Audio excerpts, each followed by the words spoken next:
never in a million years would have thought that I would direct a big film for Disney. And so I kind of was thrown into the fire. It took 6 years to make Brother Bear.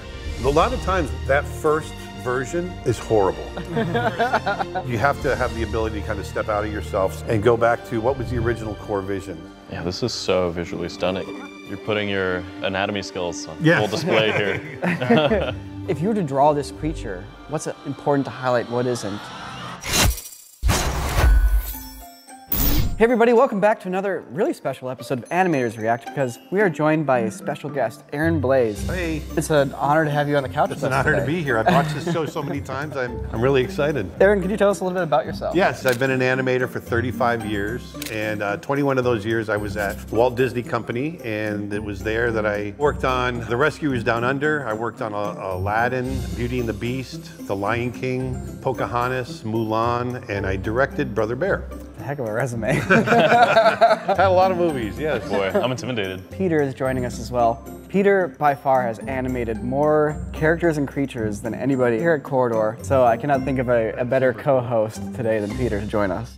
So Aaron, you're known for doing a lot of nature-based drawings and animal-based drawings. I was always fascinated with animals and animal anatomy and comparative anatomy. Back in the 80s, there were artists like Robert Bateman and Guy Koliak. These were really big painters. And so I took that with me into my animation. And so once I learned how to animate, to actually take my fascination of animals and take those, and now I could go through the physiology and figure out movement and all that kind of stuff, that really hooked me.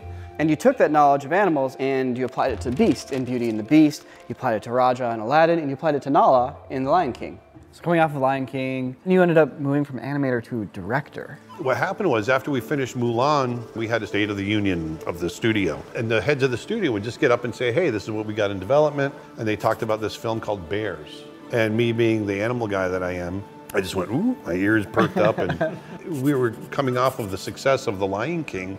Michael Eisner realized that there was no other animal film in development. And so he wanted a big North American epic. And so Tom Schumacher, who was the head of the studio, I called him up and said, hey, I'd really love to be involved in this movie in some way. Let me be a character designer. And he brought up, he goes, well, have you ever thought about directing?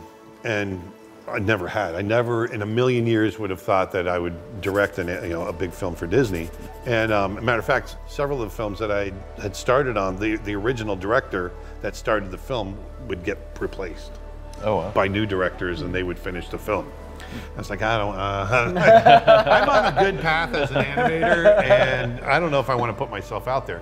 But I remember going home and talking to my wife. I talked to my father. My father, remember him saying, if you don't do this, you're always going to be wondering what if. And so I decided to go ahead and do it, and that became Brother Bear.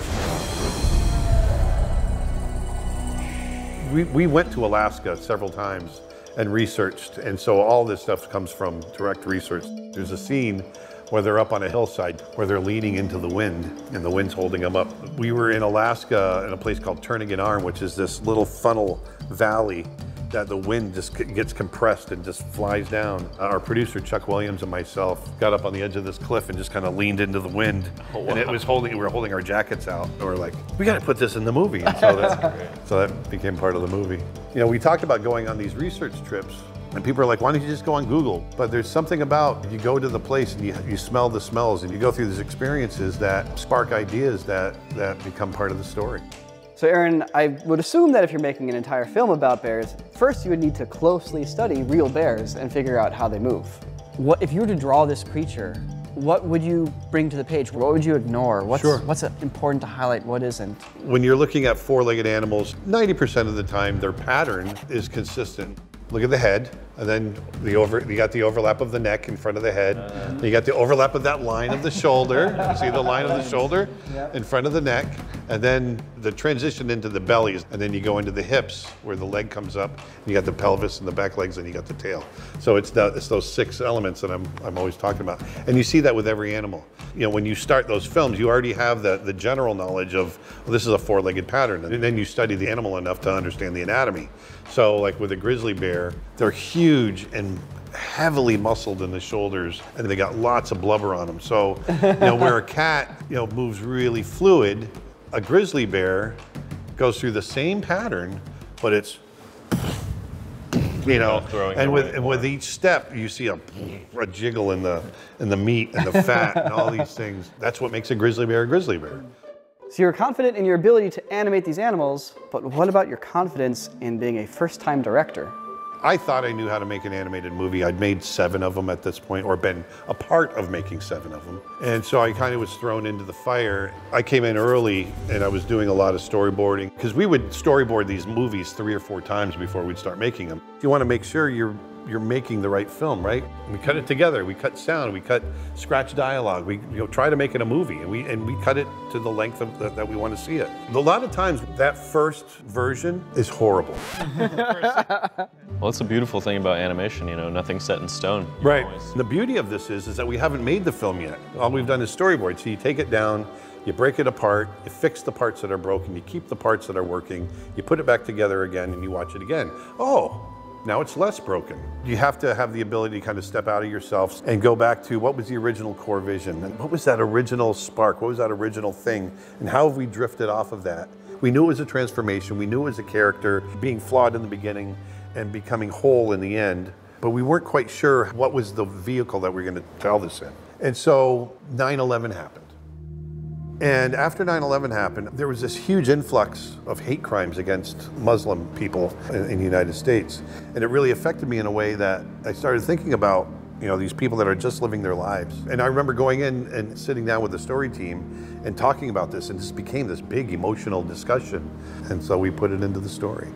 Not obviously in direct ways, but if you watch the story, it really is, you know, you have to see through another's eyes in order to understand them.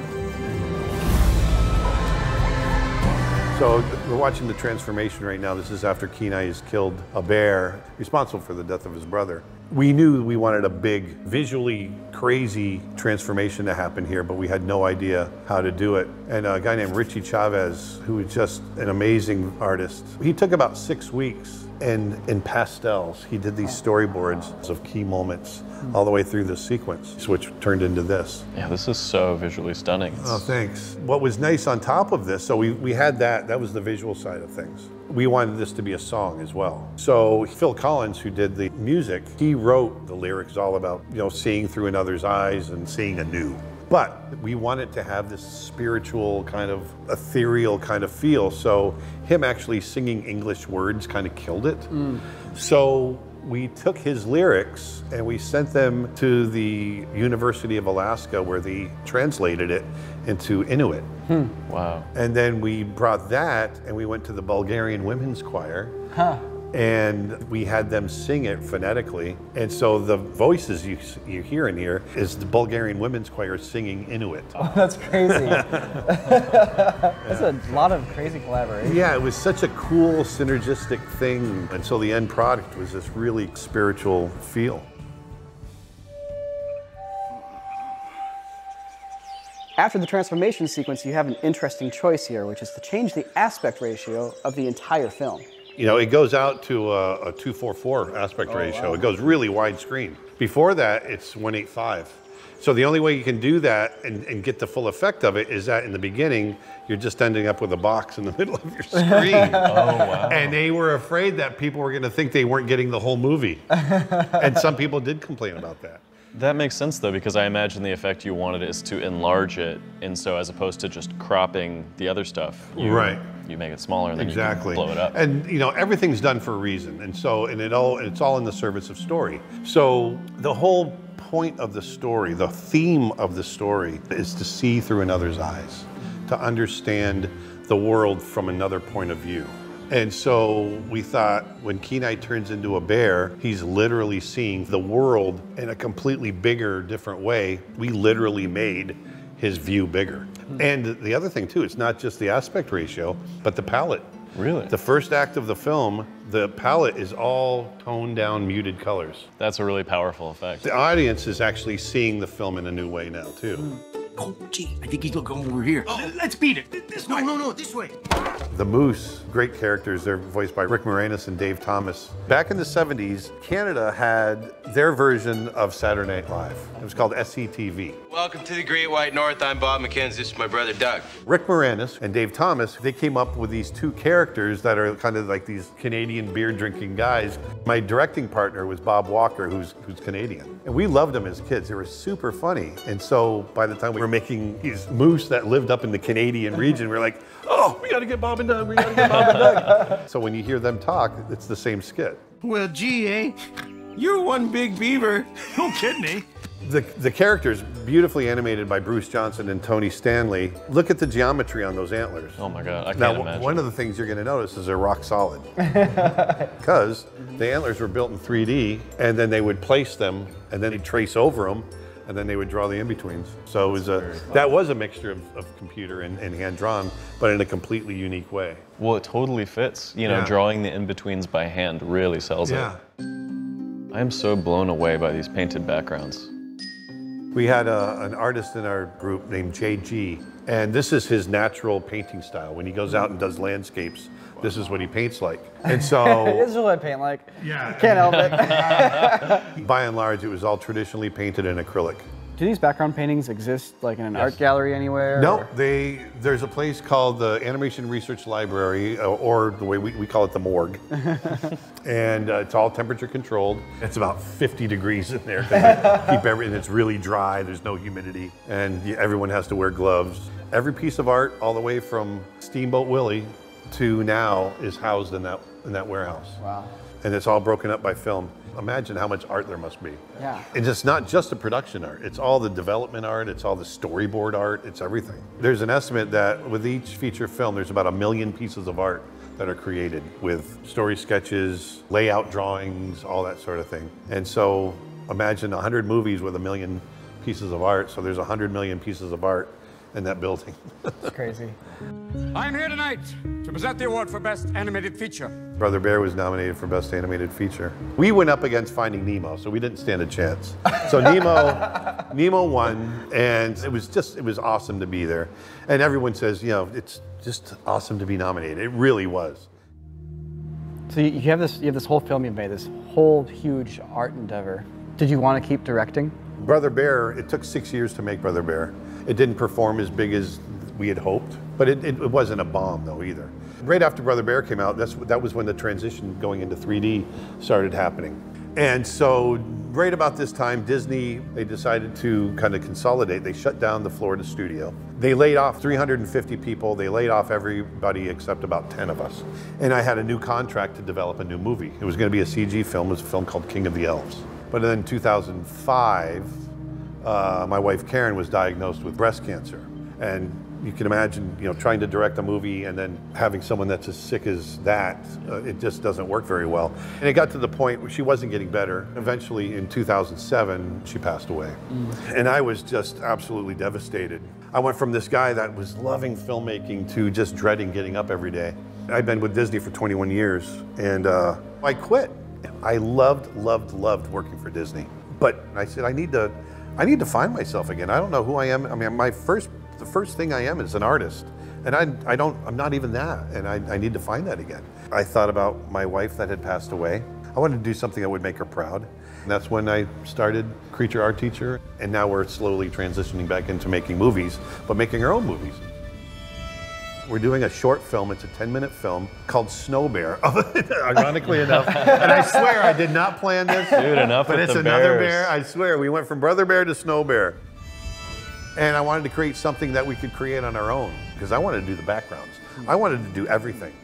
And I started digging deep into some of my emotional baggage. And so we created this character that's lonely, looking for a friend, wandering the Arctic. And so he makes a snow bear. This is all just me sitting down and doing the backgrounds, doing the animation, and just plodding along, one drawing at a time. You're putting your anatomy skills on full display here. I'm seeing a lot of like subtle flexes happening here. Yes, exactly. That's what we've been working on for the last, year and a half, I guess. Our platform is education. After we make it, we want to show people how we made it. And so how do you make an animated short? Well, let me show you. CreatureArtTeacher.com. This is where we have all the lessons. They're very affordable, very accessible. Yes, I just don't want people going into debt. And we really want people to learn. And over 700 hours of content. Okay, I'm gonna enlist in your class. I've decided. This is great stuff. Right now, from a creative standpoint, I'm happier now than even then, back then. And it took the death of a soulmate to push you in a direction that takes you to a place that you'd never expect. Wow. Yeah. If we can make the world a little bit better through our art, then that's what we want to do.